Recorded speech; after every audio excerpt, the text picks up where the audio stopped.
हिंदू ही हिंदू का विरोध करते। आप देखना, मुसलमान कभी भी अपने धर्म गुरुओं का विरोध नहीं करेगा, अपने धर्म का विरोध नहीं करेगा, लेकिन सनातन धर्म एक ऐसा है, इसमें कुछ विचित्र व्यक्ति, कुंठित मानसिकता के, छोटी सोच के ऐसे व्यक्ति हैं जो अपने ही धर्म गुरुओं का मजाक बनाता, अपने ही महात्माओं का मजाक बनाता, अपने ही संतों पर आक्षेप करता, और इसी कारण से सनातन का, हिंदुओं का मजाक बनता। अभी हमारे एक बहुत ही प्रिय वृंदावन के बहुत प्रसिद्ध कथावाचक हैं, हमारे ज्येष्ठ भ्राता श्री पूज्य श्री देवकी नंदन ठाकुर जी। उनके सुपुत्र, हमारा भतीजा देवांश, उनके सुपुत्र कथा कहना उन्होंने शुरू की। बढ़िया, उनके पूज्य पिताजी कथा कह रहे थे, उसमें वो जो है गए, बढ़िया कथा सुनाई, अद्भुत वाणी से उन्होंने कथा कही। कई लोगों ने देश भर में उस छोटे से बच्चे को ट्रोलिंग शुरू कर दी, तरह तरह की बातें शुरू कर दी, मीम्स बनाना शुरू कर दिए कि देखो ये धंधा, देखो बच्चे को सेट कर दिया। अरे भाई, ये वाली बातें जो तुम संतों पर कहते, कथावाचकों पर कहते, कभी नेताओं पर नहीं कही। नेता भी तो अपने बच्चों को सेट करते हैं, बॉलीवुड वाले भी तो अपने बच्चे को सेट करते हैं, और डॉक्टर का बेटा डॉक्टर बने तो क्या गुनाह है, पुलिस वाले का बेटा पुलिस वाला बनता है, क्या गुनाह होता, किसान का बेटा किसान बनता है तो क्या गुनाह होता। वैसे ही कथावाचक का बेटा यदि कथावाचक बन जाए तो क्या अपराध।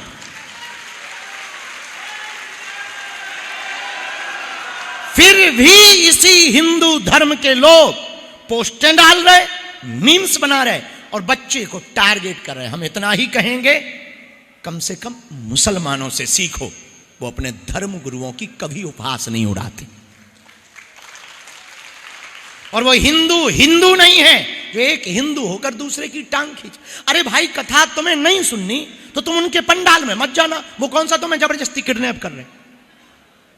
तुम्हें किडनैप थोड़ी कर रहे हैं भाई। तुम्हारा हमसे मन मिले तो मित्र बनाओ, गुण मिले तो गुरु बनाओ, चित्त मिले तो चेला, वरना रहो अकेला। भाई, आपका मन नहीं है, आप मत जाओ, पर सनातन का मजाक मत होने दो। और जो भी सनातन का मजाक करे, हम हिंदुओं से भी प्रार्थना करेंगे उनकी ऐसी ठटरी बारो कि वो लौट करके बोलने के लिए 10 बार सोचें। लेकिन अभिव्यक्ति की आजादी है, स्वतंत्रता है, कोई कुछ भी कह देता, पर हम हिंदुओं से आह्वान करेंगे, अब बहुत हो गया हमारे मंदिरों पर, मठों पर, महंतों पर लगातार आक्षेप करना, लगातार तरह तरह की टिप्पणियां करना। अब हम लोगों को सजग होना होगा, अपना मजाक हम खुद नहीं बनाएंगे। तभी तो हिंदू एक होगा, तभी तो हिंदू जागेगा। हम एक दूसरे की समाज को ही भला बुरा कहते रहते, एक दूसरे को ही भला बुरा कहते रहते। हम इतना ही प्रार्थना करेंगे, हिंदू हो, यदि तुम आपस में लड़ते रहोगे ना, तो ना इस देश में हिंदुओं को घटाने के लिए मुसलमानों की जरूरत है, ना ईसाइयों की जरूरत है। हिंदू हिंदू ही आपस में लड़ करके मर जाएगा। इसलिए राजस्थान के समस्त सनातनियों से और तिरुपति, इस दक्षिण भारत की भूमि पर बैठे जितने हिंदुत्ववादी विचारधारा के लोग हैं, चेन्नई का मंडल है, तिरुपति का मंडल है, हम सबसे एक प्रार्थना करेंगे, तुम मर जाना पर सनातन का विरोध होते मत देखना।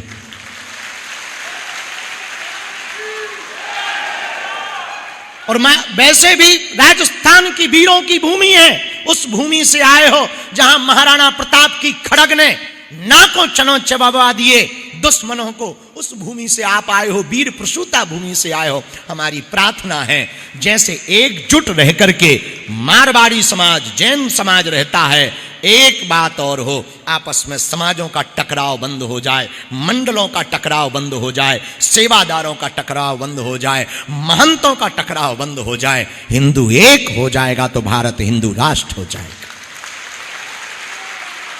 उसके लिए एक ही नारा है, जात पात की करो विदाई, हम सब हिंदू, हम सब हिंदू, हम सब हिंदू, हम सब एक हैं, परम पिता परमात्मा की संतानें हैं, हम सब एक हैं, हम सब हिंदू, हम सब हिंदू।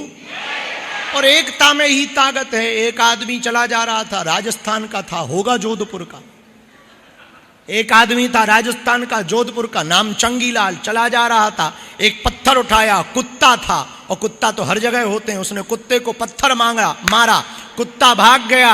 आदमी वही था, पत्थर वही था, उसने फिर पत्थर उठाया, मधुमक्खी के छत्ते में पत्थर मारा, आदमी भाग गया। पूछो क्यों? पूछो पूछो पूछो। कुत्ता अकेला था तो कुत्ता को भागना पड़ा, मधुमक्खियां इकट्ठी थीं तो इसको भागना पड़ा।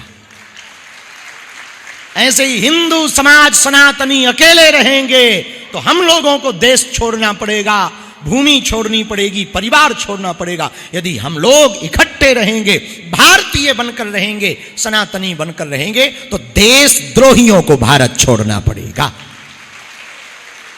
हम सब हिंदू। तो बंदर बोले वाह, ऐसी थोड़ी कोई रखता है। मान लो अगर 1% मान लो यदि कोई उठा देता पैर तो। अंगद जी बोले एक बात बताओ, जानकी माता किसकी है? बोले राम जी की। बोले कौन है? बोले भार्या। बोले जानकी माता है कौन? बोले भक्ति। बोले किसकी भक्ति? बोले भगवान की भक्ति। तो बोले कौन भगवान? बोले राम जी की। तो बोले हमें थोड़ी हारना था, भगवान की भक्ति हारती, हम थोड़ी हारते। तो बंदर बोले कहना क्या चाह रहे? अंगद जी बोले कहना हम साफ चाह रहे कि यदि भगवान के भरोसे कोई भक्त पूर्ण भरोसे के साथ कोई काम करे तो भगवान की लाज उसमें लग जाती है। अपना मान टले टल जाए पर भक्त, भगवान का ये स्वभाव है, अपना मान भले ही टल जाए पर वो भक्त के मान को टलने नहीं देता। आपने देखा द्रौपदी के जीवन काल में जब दुशासन साड़ी को खींच रहा था, 10,000 हाथियों बराबर दुशासन का बल, और जब खींच रहा था द्रौपदी ने पतियों की तरफ देखा, पतियों ने भाई मना कर दिया, हम जुआ में हार गए, हम मदद नहीं कर सकते। तो दुर्योधन की तरफ देखा, भीष्म पितामह की तरफ द्रौपदी ने देखा, तुम तो लाज बचाओ, तुम तो धर्मज्ञ हो, वृद्ध हो, वयोवृद्ध हो। तो उन्होंने भी नीचे सिर कर लिया कि तुम्हारे पति दाव खेले थे, हार गए, हम भी तुम्हारी लाज नहीं बचा सकते। द्रौपदी ने सोचा ये भी नहीं बचा सकते, मैं खुद बचाऊंगी अपनी लाज। साड़ी का पल्लू लिया, अपने दोनों होठों के बीच में दबा लिया, दुशासन ने एक झटका मारा, पल्लू छूट गया। अब लगा अब तो कोई यदि बचा सकता तो केवल गोविंद बचा सकता,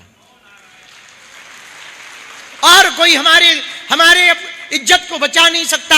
अब कोई बचा सकता तो केवल हमारे ठाकुर हमारी इज्जत को बचा सकते, लेकिन वो ठाकुर को बुलाएं तब तक आए, तब तक बड़ी देर हो जाएगी, हम निर्लज्ज हो जाएंगे, वस्त्र उतर जाएगा, हमारी इज्जत चली जाएगी, निर्लज्जता की स्थिति बन जाएगी, हम अपना मुंह नहीं दिखा पाएंगे, प्राण चले जाएंगे। ये विचार करते करते दोनों हाथों को जोड़ लिया, हे ठाकुर अब आप कृपा करो। भगवान ने सोचा हम यदि सामने जाएंगे तो युद्ध होगा तो हो सकता युद्ध में वो तब तक कोई उपद्रवी साड़ी को खींच दे, मान हनन हो जाए द्रौपदी का। भगवान युद्ध करने के लिए प्रकट नहीं भये। भगवान बोले अभी बताते हैं, मजा चखाते हैं दुशासन को। दुशासन के अंदर 10,000 हाथियों बराबर बल। भगवान ने क्या किया? भगवान प्रकट नहीं भये, साड़ी बन गए। जो साड़ी ठाकुर जी बने तो नारी बीच सारी है कि सारी बीच नारी है कि नारी ही की सारी है, सारी ही की नारी है कि नारी में ही सारी है कि सारी में ही नारी है। खींचता गया, थक गया। अब दुशासन की मति बड़ी विचलित हो गई, नारी में सारी है कि सारी में नारी है कि नारी ही की नारी है कि सारी ही की नारी है, नारी से सारी है कि सारी से नारी है, कुछ समझ नहीं आया। अंत तो गत्वा थक करके बैठ गया। तो जब गोविंद की इस लीला को द्रौपदी ने देखा, दोनों भुजाओं को उठा करके कहा ठाकुर धन्य है, यदि आज नाथ आप न आते, दीनानाथ अनाथ का भला मिला संयोग, यदि अब तुम तारोगे नहीं तो हंसी करेंगे लोग। आज आप हमारी लाज ना बचाते तो पता नहीं हम आज जीवित रह पाते कि ना रह पाते। भगवान ने कहा द्रौपदी हमारा एक स्वभाव है, जब तक तुम संसार से अपेक्षा रख रही थी तब तक हम नहीं आए, लेकिन जिस वक्त तुम पूर्ण समर्पित हमारे प्रति हो गई हम तुरंत प्रकट हो गए। ये भगवान का स्वभाव है। जगत से जब तक आशा रहोगे तब तक परमात्मा दूर रहेंगे। जहां काम तह राम नहीं, जहां राम नहीं काम तुलसी कबू न रही सके रत रजनी एक ठाम। यदि राम और काम दोनों को पकड़ना है, एकमात्र उपाय है संसार के लोगों पर भरोसा नहीं, संसार के लोगों के बीच में जियो भरोसा भगवान पर रखो। जैसे परदेश गई हुई पति की याद में पत्नी संसार में रहकर अपने पति के सुमरन में रहती है, जैसे एक प्रेमी और प्रेमिका संसार के गीतों में अपनी उस नायिका के नृत्य के मध्य में प्रेमी प्रेमिका एक दूसरे को ही देखने लगते हैं, वैसे ही भक्त को चाहे जहां संसार में रहे हर पल केवल परमात्मा के ऊपर दृष्टिपात रखना चाहिए, हर परिस्थिति में अपने ठाकुर की तरफ दृष्टिपात रखना चाहिए। ऐसी दृष्टि से जीने वाला भगत जहां भी रहेगा आनंद में रहेगा, मस्त रहेगा, मगन रहेगा और भगवान के हाथों वो सुरक्षित रहेगा, संवर्धित रहेगा और भगवान उसकी सदा लाज बचाते रहेंगे। लेकिन जो अपने बल पर जिएगा वो कुछ दिन तो ठीक है, फिर कुछ दिन बाद राम नाम सत्य है, राम नाम। और हम लोगों की आदत क्या, हम पूरी दुनिया सुधारना चाहते, खुद को नहीं सुधारना चाहते। सबको, पड़ोसी का मन ठीक हो जाए, घरवाली का, लुगाई का, बीनड़ी का मन ठीक हो जाए, पति का मन ठीक हो जाए, भाई का मन ठीक हो जाए, पड़ोसी का मन ठीक हो जाए, पड़ोसन का मन ठीक हो जाए, बस खुद का मन ठीक ना हो। हमारा मंतव्य है हम सुधरेंगे, जगत सुधरेगा, हम अपने आप में सुधार करेंगे, संसार में सुधार होगा। तो जितने भी यहाँ प्रियजन भक्तजन विराजमान हैं, आप सबके ऊपर भगवान की बड़ी अनुकंपा है। हम एक ही बात कहेंगे, सदैव हमने कही, आज फिर प्रार्थना करेंगे, भैया भरोसा भगवान पर रखो, दिल भगवान से लगाओ, दिमाग संसार में लगाओ। आपके पास दो हैं, एक दिल एक दिमाग, दिमाग संसार में लगाओ, दिल भगवान से लगाओ, मन भगवान के चरणों में लग जाएगा। राम ही केवल प्रेम प्यारा, जान लेव जो जानन हारा। भगवान राम जी को प्रेम प्रिय है, प्रेम ते प्रकट हो ही में जाना, हरि व्यापक सर्वत्र समाना, ईशावास्यमिदं सर्वम वेद भी कहता। भगवान सर्वत्र कण कण में व्याप्त हैं। कौमार आचरित प्राज्ञो धर्मान भागवता निहार दुर्लभम मानसम देहे तदप ध्रुव अर्थदम। भागवत में कहते हैं, भगवान श्री वेदव्यास जी कहते हैं, ये मनुष्य तन बड़ी दुर्लभता से प्राप्त होता। इस मनुष्य तन की दुर्लभता को पाकर के जो मनुष्य अपने जीवन में जीवन जीने की कला को सीख जाता, और वो जीवन जीने की कला है प्रेम, और वो प्रेम जगत से ना करके जगदीश से करता है, तो वो जीवन की धन्यासता को पाता है। इसलिए आज की रात की एक ही बात है, हम सब सदैव भगवान के प्रति समर्पित रहकर भगवान को धन्यवाद दें। जाहि विधि राखे राम ताहि विधि। और दूसरे को देख करके मत जलिए, पड़ोसी को देखकर मत जलिए, जाहि विधि राखे राम, उसी में आनंद में रहिए। हे प्रभु, आपने जो कृपा की वो बड़ी कृपा की, आपका लाख लाख बार धन्यवाद है। प्रति समय भगवान को धन्यवाद देकर जितना मिला उतने में ही आनंद लेना खोज लीजिए, उतने में ही आनंद लीजिए। पीछे बैठने को मिला और बढ़िया है, देर तक नंबर आएगा तो देर तक देखने का अवसर मिलेगा। एक ऐसे भी जी सकते और एक जिसका लास्ट में ना, अरे बताओ हमारा लास्ट में नंबर है।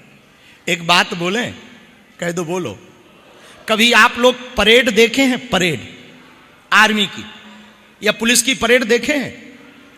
परेड में जो सबसे आगे होता है वो 1 मिनट में सबसे पीछे हो जाता है। बस एक शब्द कहना, पीछे मुड़।